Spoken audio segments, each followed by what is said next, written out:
Tandamakmak na naman yung mga kalapating binagsak ng tropa. Nasa 20 yata piraso to. Ang maganda dyan, meron ako nakikitang malalaki na kak. Ang problema, kung merong mga nakaklab rin, pero tingin ko dito meron.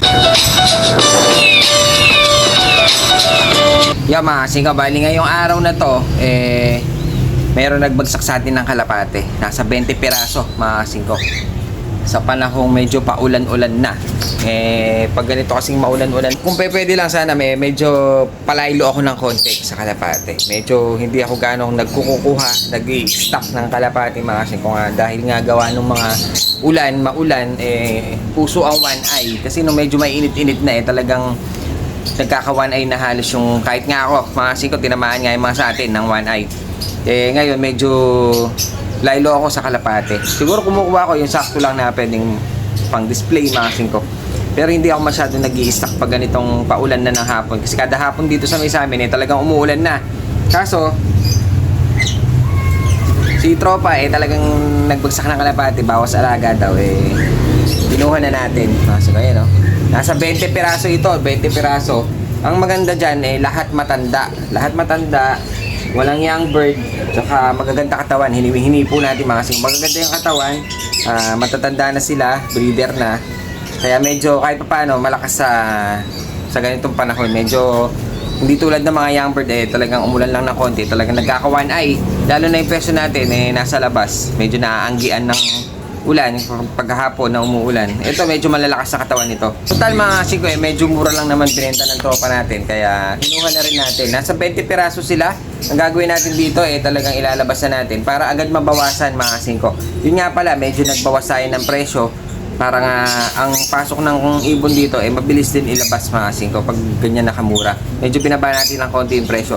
Yung dating 100, 100 pa rin, mga singko. Hindi, bali lang ako. Meron pa rin tayong 100, 180 dalawa.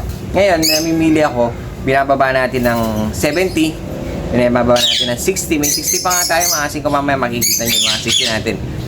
May 80, kaya mga singko, sobrang baba na lang. Halos parang ginagawa ko na lang paikot para hindi tumagal yung mga kalapate, para hindi ma-stock. Ngayon, yung mga medyo matatagal na pag-iwanan, binababa na natin ng 60 para dun sa mga batang gusto mag-alaga, di ba? Kasi marami dito mga nangangalakal, gusto mag-alaga kasi naghihinayin sila pag 100 na. Kaya ginagawa ko, pag tumatawad yung mga ganung mga bata-bata, binibigay na natin, di ba? So ayan, bali di-display na natin lahat ito, mga singko. Ayan, mamaya sisilipin natin dahil 20 piraso ang mga nakuha natin kay Tropa Pips, bawas alaga daw. Bali dito, mga singko, hindi ko pa nasilip, basta binilang lang namin. Hindi ko alam kung may mga nakaklap o commercial. Kasi sample lang ng mga mga young bird natin, binagsak natin ng 60 para mabilis na maibenta. 60. Yung banda dito, mga singko, dahil medyo mas may edad sila, tsaka may mga sing-sing, ginawa lang natin tig sa 70. Ayun, ang dami, mga singko. Iba pa yung mga binagsak sa atin ngayon. Yan, bali ito, mga singko, hindi na natin dadagdagan dahil nga crowded. Tignan nyo, ang dami, imbis na dalawa lang dapat, ang dami. Dito na lang natin ilalagay dahil may mga bakante dito, medyo maluwang. Kaya dito na lang natin sila ilalagay. Tignan nyo, mga singko. 70, saka pa. May 60 pa. Sa mga bata pwede. So ay, mga singko, dami nating ibon ngayon, Sakto-sakto. Ang mahirap lang dyan, nag-uumpisa na yung tag-ulan, syempre baka mamaya, mauso na naman ang one eye. Kaya medyo ginawa natin, nagbawas tayo ng presyo. Pero yung mga pinipili ko lang, mga singko, syempre ang bagsak pa rin natin dito, 100, 180, pag dalawa. Ngayon, pag medyo hindi ko kursunada yung itsura, pinabagsak natin, mga singko, ng 60, 70. Mamaya papakita natin yung mga binago natin presyo. Bali ito, nasa 20, mahigit ata, mga singko, hindi ako nagkakamali kasi ang dami nila, ayun, makikita nyo, tsaka gaganda, malilinis. At saka may edad, hindi sila mga young bird, medyo mga breeder na to, mga singko. Kaso hindi pa natin nasisilip kung may mga nakaklab. Basta ang ginawa ko, dahil ang dami nila, binilang na lang natin. Just tinek natin kung may one eye. Wala naman, mga singko, yun, mga healthy, makikinis, malalaki katawan, tsaka matured. Bali yan mga kasing ko, ilalabas na natin maya maya sa pwesto natin. Pakikita ko sa inyo yung mga bagong presyo natin. Medyo binagsak ko yung iba. Pero yung iba dito, syempre ganun pa rin ang presyohan natin. 100, 180 pag dalawahan. Grabe Pearl eye pa yata to isa. So yeah mga kasing ko, bali ito pala yung mga hiniwalay natin na nagka one eye. Talagang medyo malala yung dumapo sa atin mga kasing ko. Ayan meron pa rin yung ating tatlong kalapate na oriental. Talagang tinamaan talaga sila. Ginagamot pa natin yan mga kasing ko. Ito medyo nag-o-okay na siguro dahil bumabara ako na kung makikita ko sila mga kasing ko, talagang sarado pa yung mata. Yun medyo isa pa okay na siguro. Pero yung tatlo dito na hiniwalay natin magaling na. Ayan okay na sila. Kasi 5 araw na silang ganito. Wala na silang, hindi na bumabalik yung kanilang mga sipon. Kaya pwede na natin silang ibalik ulit doon sa ating lock. Kasing ko, pwede na sila ulit doon. Pero itong tatlo talagang gagamutin muna natin. Ayan kita nyo. Close your eyes. Mga kasing talaga sarado mata Kaya sila may iwan dito. Ngayon yung ating white bar tinamaan din yan. Kaso ngayon okay na, hiniwalay natin. Poging-pogi na siya ulit. Kaya pwede na natin siya ibalik doon. Dahil yung kanyang asawa talagang naiwan doon mga kasing ko. Ayan okay na siya.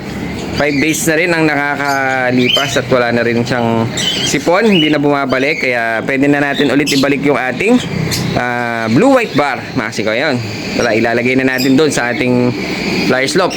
Bali silip tayo ng ilan mga kasing ko para masilip naman natin. Medyo maganda ito babae. Silipin lang natin. Ayan siya Bali mayroon tayo ditong hen na blue check. Ito medyo maganda ito mga kasing ko. Sa light yata tayo, ganda nito, hen, babae, kaso commercial. Ngayon, silipin natin, yung mga nakikita ko dito magaganda laki na katawan, mga kasing ko. Ito, balikak na blue check. Medyo nakaalis sa ilong mga kasing ko. Ganda rin.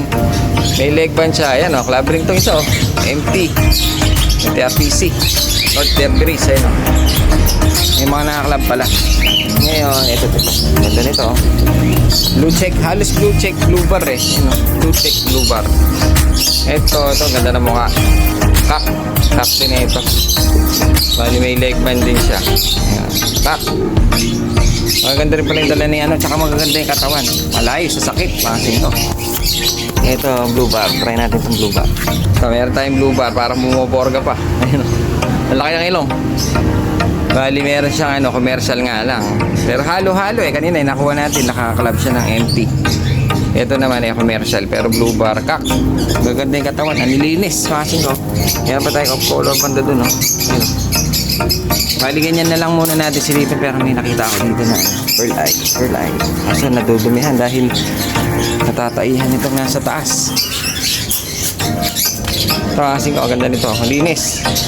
May dumi lang dahil nga nasa taas yung walang stray. Ayan ganda nito, blue bar. So ayan, bali ilalabas na natin sila. Sakto-sakto, meron silang nakatambay na kulungan doon. Lalabas na natin 2, 4, 6, nasa mahigit 20 ito kung di ako nagkakamali. Ganun lang, ang ganda nito. Ang ganda nito, silipin natin ganda ng mata. Kaso natataihan siya ng mga nasa taas So kasi ko, ang ganda nito. May mata niya nakakatakot. Talukot niya parang itim. Pulang-pula yung mata. Blue bar kak. May leg band din. Ngayon, ang ganda pwede. 100, 180, saan ka pa? Puro na, mahal pa. Dito, mayroong mga black check na hen. Ito, babae ito. Ito, ang ganda na ito. Pearl eye. Mata niya. Ayan na blue check. Mukhang hen din. Ito, laki na ito. Big size. Kak. Kasing ko. Gabi na. Ito yung ating white bar. Nalaan na. Hindi natin na ilagay kanina maaga dahil nga busy. Bali, iwan na natin siya dito. Yun, medyo okay na siya. White bar natin. Okay na. Bali, mga kalapati natin dito okay naman na. Wala nang nagkasipon, mga kasing ko. Iwanan na natin sila dahil mukhang uulan. Medyo kumikidlat, mga kasing ko. Buti medyo safe sila dito at hindi sila gaano nababasa. So yun, iwanan na natin. Medyo okay na yung ating white bar. Ay, hindi pala yan. Nasaan ba yung isa? Ito pala siya. Ayun siya mga kasing ko. Yung white bar natin, okay na. Wala na sipon.